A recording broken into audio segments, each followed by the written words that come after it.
சென்னையில் உள்ள காங்கிரஸ் கட்சி தலைமை அலுவலகமான சத்தியமூர்த்தி பவனில் தமிழ்நாடு மாநில காங்கிரசின் புதிய மாநில தலைவராக மாணிக்கம் தாகூர் பொறுப்பேற்றுக் கொண்டார். இந்த விழாவில் முன்னாள் தலைவர் செல்வ பெருந்தகை தனது பொறுப்புகளை மாணிக்கம் தாகூரிடம் ஒப்படைத்தார். இதில் காங்கிரஸ் தேர்தல் மேலிட பொறுப்பாளர் கிரீஷ் சோடங்கர் உள்ளிட்ட காங்கிரஸ் நிர்வாகிகள் கலந்து கொண்டனர். இதனைத் தொடர்ந்து பேசிய மாணிக்கம் தாகூர் காங்கிரஸ் கட்சியை அடுத்த கட்டத்திற்கு கொண்டு செல்ல முயற்சிப்பதாக தெரிவித்தார். தொடர்ந்து பேசிய அவர் உள்ளாட்சி மற்றும் நாடாளுமன்ற தேர்தலில் தவேகாவுடன் கூட்டணி தொடரும் என்றும் கூறினார்.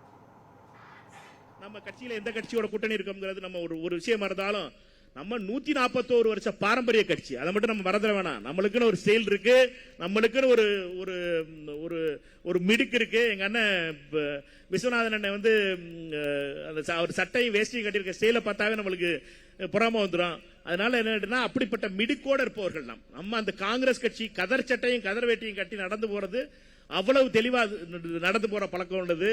நம்மை பொறுத்த மட்டும் நம்முடைய வரலாற்றுல மிக முக்கியமான தருணம் நம்முடைய இந்த 2 அமைச்சர்களும். இது அடுத்த தடவை நம்ம கூடும் போது நம்ம கூடணும்னு நினைச்சு வேலை பார்ப்போம். அடுத்து நிறைய பேர் அமைச்சர்கள் ஆகணும், நிறைய பேர் நம்முடைய காங்கிரஸ் கட்சியில அமைச்சர்கள் கூட வரணும், இளைஞர்களை அமைச்சர்களா ஆக்கணும், செயல்பாட்டு உள்ளவர்களை அமைச்சராகணும். அப்படிங்கிற லட்சியத்தோட நம்ம வேலை பார்ப்போம்.